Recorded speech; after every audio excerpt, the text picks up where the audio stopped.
নমস্কার বন্ধুরা, কেমন আছেন? আশা করি ভালোই আছেন। আমিও ভালো আছি। আবার একটা নতুন রেসিপি নিয়ে চলে এসেছি উই মিক্সড উইথ সুনিতার চ্যানেলে। তো বন্ধুরা, আজকে যে রেসিপিটা করব সেটা তোমাদের সঙ্গে শেয়ার করতে এসেছি। তো চলো বন্ধুরা, যাওয়া যাক কি রেসিপি করছি না করছি। তো দেখতেই পেলে আমি থোড় আর কুমড়ো নিয়ে নিয়েছি। তো এবার আমি থোড়ের খোলা ছাড়িয়ে নিলাম। তো এই খোলাটাকে আমরা পেটকো বলি বন্ধুরা। তো তোমরা কি বলো না বলো সেটা একটু আমাকে কমেন্ট করে জানিও। আর ওই খোলাটা পেটকোটাকে ছাড়িয়ে নেবার পর দেখো আমি গা থেকেও একটা পাতলা স্কিনের মতন ছাড়িয়ে নিচ্ছি। তো এইভাবে আমি বাকি থোড়গুলোরও সব ছাড়িয়ে নেব। তো দেখো সব কটা থোড়েরই আমি ছাড়িয়ে নিয়েছি। তো এগুলো ছোট্ট ছোট্ট তিনটে খাদি বন্ধুরা থোড়টা। তো সেই থোড়ের সব গাগুলো আমি চেঁচে নিয়েছি আর এই পেটকোগুলো আমি সাইডে রেখে দিলাম। তো দেখো এবার আমি থোড়গুলো সাইডে সরিয়ে রেখেছি আর তার মধ্যে একটা খাদি আমি নিয়েছি। নিয়ে দেখো এই যে কালো অংশটা ওটাও আমি বাদ দিয়ে দেবো। ওই কালো অংশটা কি বলো তো, আয়রন। থোড় কেটে রাখলে একটা আয়রনের ভাব আসে, তো সেই আয়রন সেটাকে আমি সরিয়ে দিলাম কেটে। আর আমি এদিকে গোল গোল করে থোড়টাকে কেটে নিচ্ছি। তো দেখতেই পাচ্ছ বন্ধুরা, আমি গোল গোল করে থোড়টাকে পুরো কেটে নিচ্ছি। তো দেখো, তো আমি ছুরির সাহায্যে কেটে নিচ্ছি। তোমরা যে কোনো জিনিস দিয়েই কাটতে পারো, ছুরি বঁটি যে কোনো জিনিস দিয়ে, যে যেটাতে কমফোর্টেবল হবে সে সেটা দিয়েই কেটো। আর বন্ধুরা, এই থোড়ের গায়ে এরকম সুতোর মতন থাকে, সেই সুতোর মতনটাকেও পরিষ্কার করে নিতে হবে। তো দেখতেই পেলে আমি টেনে টেনে পরিষ্কার করে নিচ্ছিলাম। নিয়ে এবার থোড়েরটাকে ভালো করে গুছিয়ে নিয়েছি। আর ছুরিতেও লেগে আছে, দেখো আমি সরিয়ে দিচ্ছি। এবার এই থোড়টাকে আমি কিছুটা থোড় নিয়ে কুচি কুচি করে তোমাদেরকে দেখাচ্ছি কতটা সরু সরু বা যতটা সরু পারবে তোমরা বন্ধুরা কেটে নিও। তো আমি এই কুচি কুচি করে কেটে নিয়েছি। আর বাকি যেই থোড়গুলো আছে ওগুলো আমি কুচি কুচি করে কেটে নিয়ে তোমাদের কাছে আসছি। তো দেখো সব থোড় কটাকে আমি কুচি কুচি করে কেটে নিয়েছি। নিয়ে বন্ধুরা দেখো আমি জলে দিয়ে দিয়েছি। তো জলে দিয়ে আমি 3-4 বার ধুয়ে নিয়েছি। নেবার পর আমি জলে রেখেছি। আর দেখতেই পেলে একটা শিলবাটাও নিয়ে নিয়েছি। তো এই শিলবাটাতে আমি এবার যেই থোড়টাকে জলে দিয়ে রেখেছিলাম সেই থোড়টাকে নিয়ে নিলাম। আর নিলাম কালো সর্ষে 1 চামচ আর সাদা সর্ষে 1.5 চামচ। আর দিয়ে দিচ্ছি 4টে কাঁচা লঙ্কা। আর তার সাথে দিয়ে দিলাম 2টো শুকনো লঙ্কা। আর দিয়ে দিচ্ছি এখানে নারকোল কুড়ো। তো আমি নারকোল কুড়ো নিয়েছি হাফ মালা। আর দিয়ে দিচ্ছি এতে নুন। তো আমি নুন, কাঁচা লঙ্কা, নারকোল, থোড় সব একসাথে এবার পিষে নেবো। তো দেখো আমি শিলবাটাতে পিষে নিচ্ছি। তো বন্ধুরা, তোমরা চাইলে এটা মিক্সারেও পিষতে পারো। তো আমি শিলবাটাতেই পিষে নিলাম। তো দেখো আমার সব মশলা মানে থোড়টা আর নারকেল সব বাটা হয়ে গেছে। আমি একটা বাটিতে তুলে নিলাম। আর এদিকে নিয়েছি 1খানা কুমড়ো। তো সেই কুমড়োর গাটা আমি ছিলে নেবো, কি খোলাটা তুলে নেবো। তো বাকি কুমড়োগুলো আমি আগে থাকতেই কেটে নিয়েছি বন্ধুরা, দেখতেই পেলে।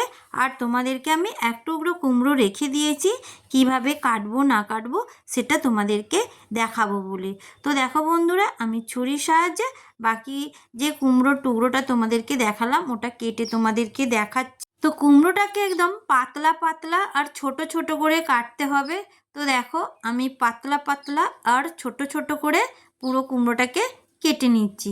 তো দেখতেই পেলে। আর এদিকে আমি কড়া বসিয়ে দিয়েছি গ্যাসের ওপরে। কড়াটা গরম হতে দিয়েছিলাম।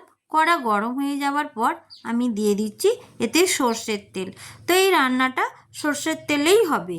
তো আমি সর্ষের তেল গরম হয়ে যাবার পর আমি দিয়ে দিলাম একটা শুকনো লঙ্কা 8খানা করে। আর দিয়ে দিচ্ছি কালো জিরে। তো আমি কালো জিরে আর শুকনো লঙ্কা ফোড়ন দিয়ে দিলাম। আর খুন্তির সাহায্যে এবার ফোড়নটাকে ভালো করে নেড়ে চেড়ে ভেজে নেবো। তো ফোড়ন ভাজা হলে ভালো সুগন্ধ বেরোবে।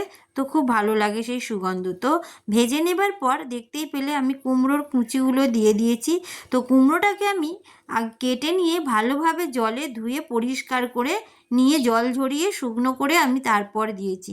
আর দিয়ে দিলাম এতে হলুদ গুঁড়ো আর দিচ্ছি নুন। তো বন্ধুরা, আমি কুমড়োতেও নুনটা স্বাদ অনুযায়ী দিলাম।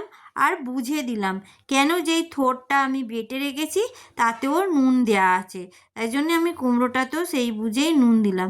নেড়ে চেড়ে নেবার পর আমি একটা ঢাকন দিয়ে দিলাম। এবার আমি 10 মিনিট পর ফিরে এলাম বন্ধুরা, এসে ঢাকনটা খুলে নিয়েছি। তো বন্ধুরা আমি এরও মাঝখানে দুবার ঢাকনটা খুলেছি, কেন কি না খুললে নিচেটা লেগে যেতে পারে, তাই জন্যে। তো বন্ধুরা দেখো আমার কুমড়োটা সেদ্ধ হয়ে গেছে। আমি এবার খুন্তির সাহায্যে কুমড়োটাকে পুরো ঘেঁটে নিচ্ছি। তো কুমড়োটাকে এইভাবে বন্ধুরা ঘেঁটে নিতে হবে সেদ্ধ হয়ে গেলে। তো ঘেঁটে নেবার পর আমি যেই থোড়টা নারকেল বেটে রেখেছিলাম সেটা এবার আমি এই কুমড়োর ওপরে দিয়ে দিলাম।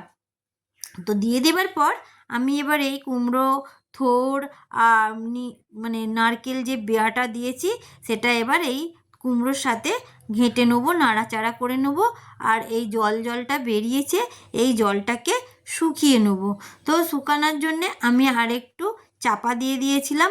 তো 5 মিনিট পর আমি ফেরত এসেছি বন্ধুরা। তো দেখো ঢাকনটা খুলে নিয়ে এবার নাড়াচাড়া করছি, তো এখনও দেখছি জল আছে। তো বন্ধুরা আমার এই রেসিপিটা হচ্ছে থোড় কুমড়োর ভর্তা। তো এই থোড় কুমড়োর ভর্তাটা বন্ধুরা এত সুন্দর খেতে, অসাধারণ, আমি গ্যারেন্টি দিচ্ছি একদম এত ভালো লাগবে। তো এটা গরম ভাতের সঙ্গে দারুণ জমে যাবে বন্ধুরা। তো আমি এবার এইতে দিয়ে দেবো চিনি। তো ভর্তাটাতে একটু চিনি দিলাম, কেন কি এই ভর্তাটা একটু মিষ্টি মিষ্টি হয়। তো যারা খান না মিষ্টি তারাও একটু দেবেন, কম বেশি বুঝে চিনি দেবেন। তো আমি আমার স্বাদ অনুযায়ী আমি চিনি দিয়ে দিয়েছি বন্ধুরা, দিয়ে আবার আমি ওই ভর্তার সাথে নাড়াচাড়া করে নিচ্ছি। তো আর আমার এই রেসিপিটা যদি তোমাদের ভালো লেগে থাকে তাহলে লাইক, শেয়ার, কমেন্ট, সাবস্ক্রাইব করবেন আর পাশে থাকা বেল আইকনটিকে টিপে দেবেন। তো যখনই আমি নতুন নতুন কোনো রেসিপি ছাড়বো তোমাদের কাছে প্রথমেই পৌঁছে যাবে। তো দেখো বন্ধুরা আমার ভর্তাটা রেডি হয়ে গেছে আর কড়াটাও ছেড়ে দিয়েছে। তো যতক্ষণ না আমি কড়া ছেড়েছে বুঝতে পারলাম ততক্ষণ আমি ভর্তাটাকে নাড়াচাড়া করে গেলাম। তো যখনই দেখলাম আমার কড়াটা ছেড়ে দিয়েছে তখনই বুঝলাম যে আমার ভর্তা রেডি হয়ে গেছে। তো দেখো বন্ধুরা আমি ভর্তাটা এবার একটা পাত্রে নামিয়ে নিয়েছি। তো আমার এই ভর্তা পুরোটা রেডি বন্ধুরা। তো কেমন লাগলো না লাগলো একবার কমেন্ট করে জানাবেন বন্ধুরা। তো টাটা, বাই বাই, আবার দেখা হচ্ছে অন্য কোনো নতুন রেসিপির সাথে। তো কেমন লাগলো বন্ধুরা বলো। নতুন বন্ধু পুরনো বন্ধুদের অনেক অনেক ভালোবাসা।